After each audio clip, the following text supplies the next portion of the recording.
എല്ലാ വിദ്യാർത്ഥികൾക്കും പുതിയൊരു വീഡിയോയിലേക്ക് സ്വാഗതം. ഈ വർഷത്തെ LBS പാരാമെഡിക്കൽ ഡിപ്ലോമ കോഴ്സുകളായിട്ടുള്ള DPharm, DHI, DMLT ഇതുപോലുള്ള വിവിധ ഡിപ്ലോമ കോഴ്സുകളിലേക്കുള്ള പ്രവേശനത്തിൻ്റെ ഭാഗമായിട്ട് വിദ്യാർത്ഥികൾക്ക് അലോട്ട്മെൻറ്റിനായിട്ട് ഓപ്ഷൻ നൽകുകയും അലോട്ട്മെൻറ്റ് ലഭിച്ച ശേഷം കോളേജിൽ ജോയിൻ ചെയ്യാതിരിക്കുകയോ അല്ലെന്നല്ലെങ്കിൽ ടോക്കൺ ഫീ പേയ്മെൻറ്റ് ചെയ്ത ശേഷം പിന്നീട് കോളേജിൽ ജോയിൻ ചെയ്ത് പിന്നീട് നിങ്ങൾക്ക് ആ ഒരു കോളേജിൽ നിന്നും നിങ്ങളുടെ അഡ്മിഷൻ ക്യാൻസൽ ചെയ്യുകയൊക്കെ ചെയ്തിട്ടുണ്ടെങ്കിൽ അങ്ങനെയുള്ള വിദ്യാർത്ഥികൾ LBS വഴി അടച്ചിട്ടുണ്ടായിരുന്ന ടോക്കൺ ഫീ പേയ്മെൻറ്റ് നിങ്ങൾക്ക് റീഫണ്ടായിട്ട് തിരികെ ലഭിക്കുന്നതിലേക്കായിട്ട് നിങ്ങൾക്ക് ഇപ്പോൾ അപേക്ഷ സമർപ്പിക്കാം. അപ്പോൾ ഇതുമായി ബന്ധപ്പെട്ട് ഇന്ന് LBSൻ്റെ ഡിപ്ലോമ വെബ്സൈറ്റിൽ ഇതുമായി ബന്ധപ്പെട്ടിട്ടുള്ള ആ ഒരു നിർദ്ദേശങ്ങൾ വന്നിട്ടുണ്ട്. അതായത് candidate who are eligible for A refund of the token fee can apply through their home page on the LBS centre website. അതായത് LBS സെൻറ്ററിൽ നിങ്ങൾ അടച്ചിട്ടുള്ള ടോക്കൺ ഫീസ് റീഫണ്ടിനായിട്ട് അർഹരായിട്ടുള്ള അപേക്ഷകർക്ക് അവരവരുടെ ഹോം പേജ് വഴി അപേക്ഷ സമർപ്പിക്കാം. അതുപോലെ തന്നെ നിങ്ങൾ എക്സ്ട്രാ ആയിട്ട് എന്തെങ്കിലും പൈസ നിങ്ങൾ എക്സ്ട്രാ ആയിട്ട് അടച്ചിട്ടുണ്ടെങ്കിൽ ആ ഒരു പൈസ കൂടി നിങ്ങൾക്ക് റീഫണ്ടിനായിട്ടുള്ള ആ ഒരു റിക്വസ്റ്റ് വഴി നിങ്ങൾക്ക് തിരികെ ലഭിച്ചേക്കും. അതായത് നിങ്ങൾക്കിപ്പോൾ ഒരു ഉദാഹരണത്തിന് ആദ്യം നിങ്ങൾക്ക് സെൽഫ് ഫിനാൻസിലാണ് കിട്ടിയിട്ടുള്ളതെങ്കിൽ നിങ്ങൾ ഏതായാലും ഒരു 10,000-ഓളം രൂപ അടച്ചിട്ടുണ്ടാവും. അതേസമയം നിങ്ങൾക്ക് പിന്നീട് നിങ്ങൾക്ക് DPharmന്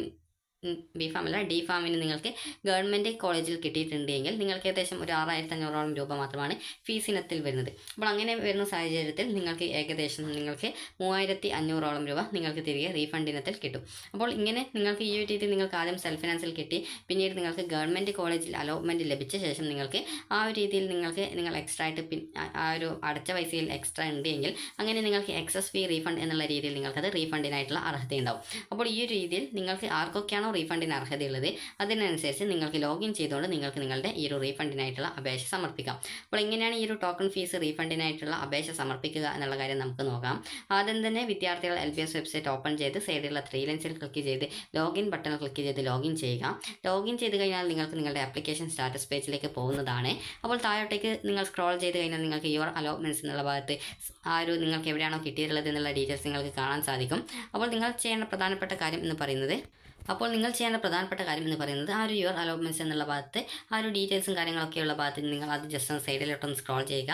സ്ക്രോൾ ചെയ്യുമ്പോൾ നിങ്ങൾക്ക് അവിടെ റീഫണ്ട് റിക്വസ്റ്റ് എന്നുള്ളൊരു ഓപ്ഷൻ കാണാം. അതായത് ഇതുപോലെ ഒരു പച്ച ബട്ടൺ കാണാൻ പറ്റും.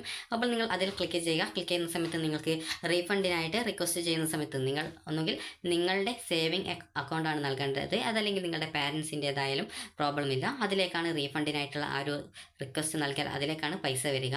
നിങ്ങൾ സേവിങ് അക്കൗണ്ട് മാത്രമേ നൽകാൻ പാടുള്ളൂ. അതായത് സീറോ ബാലൻസോ അല്ലെങ്കിൽ കറണ്ട് അക്കൗണ്ടോ അല്ലെങ്കിൽ മറ്റ് ഏതെങ്കിലും അതായത് NRI ഇതുപോലുള്ള വിവിധ വിഭാഗങ്ങളിലായിട്ടുള്ള അക്കൗണ്ടുകളുണ്ട്. അപ്പോൾ ആ ഒരു അക്കൗണ്ടുകളൊന്നും നൽകാൻ പാടില്ല. നിങ്ങളുടെ സേവിങ് ബാങ്ക് അക്കൗണ്ടാണ് നൽകേണ്ടത്. ആ സേവിങ് ബാങ്ക് അക്കൗണ്ട് നൽകാനായിട്ട് പറയുന്നത് കാരണം മറ്റേ അക്കൗണ്ടിൽ ഈ ഒരു പൈസ വരാൻ ചില സമയത്ത് എന്തെങ്കിലും ബുദ്ധിമുട്ടൊക്കെ ഉണ്ടാവാറുണ്ടാവും. അപ്പോൾ അതുകൊണ്ടാണ് വിദ്യാർത്ഥികൾ സേവിങ് ബാങ്ക് അക്കൗണ്ട് നൽകണം എന്ന് പറയുന്നത്. ഒന്നുകിൽ നിങ്ങളുടെയോ അല്ലെങ്കിൽ നിങ്ങളുടെ പാരൻസിൻ്റെയോ ആ ഒരു അക്കൗണ്ട് ഡീറ്റെയിൽസ് കൊടുക്കുക.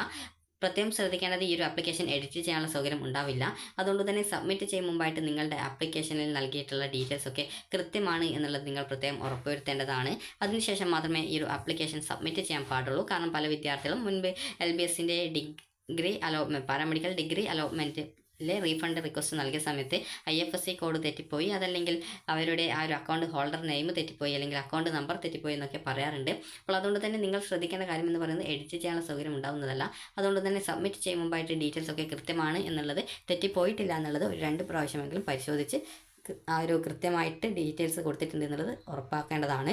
അപ്പോൾ നിങ്ങൾ നൽകേണ്ടത് ആ ഒരു പേജിൽ റീഫണ്ട് റിക്വസ്റ്റ് ബട്ടൺ ക്ലിക്ക് ചെയ്യുന്ന സമയത്ത് നിങ്ങൾക്ക് അവിടെ നിങ്ങളുടെ പേഴ്സണൽ ഡീറ്റെയിൽസ് ചോദിക്കും. നിങ്ങളുടെ പേര്, അതുപോലെ തന്നെ നിങ്ങളുടെ മറ്റ് ഡീറ്റെയിൽസ്, അതുപോലെ തന്നെ ബാങ്ക് അക്കൗണ്ട് ഡീറ്റെയിൽസിനായിട്ട് നിങ്ങൾ ബാങ്ക് അക്കൗണ്ടിൻ്റെ ആ ഒരു പാസ്ബുക്കിൻ്റെ ഫ്രണ്ട് പേജ് ഉണ്ടാവും. ഫ്രണ്ട് പേജിൽ നിങ്ങളുടെ പേര്, അതുപോലെ തന്നെ അഡ്രസ്സ്, അതുപോലെ തന്നെ ബാങ്കിൻ്റെ IFSC കോഡ്, അതുപോലെ തന്നെ bank account number, account holder name, ഇതുപോലെ വിവിധ ഡീറ്റെയിൽസുകൾ ബാങ്ക് അക്കൗണ്ടിൻ്റെ പാസ്ബുക്കിൻ്റെ ഫ്രണ്ട് പേജിൽ കൊടുത്തിട്ടുണ്ടാവും. അപ്പോൾ അത് നിങ്ങൾ ഒരു സ്കാൻ ചെയ്തിട്ടോ അതല്ലെങ്കിൽ അത് കൃത്യമായിട്ട് നിങ്ങളുടെ ഫോണിൽ കൃത്യമായിട്ട് ഫോട്ടോ എടുത്തിട്ട് ഒരു PDF രൂപത്തിലാക്കിയിട്ടോ നിങ്ങൾക്ക് അപ്ലോഡ് ചെയ്ത് കൊടുക്കാം.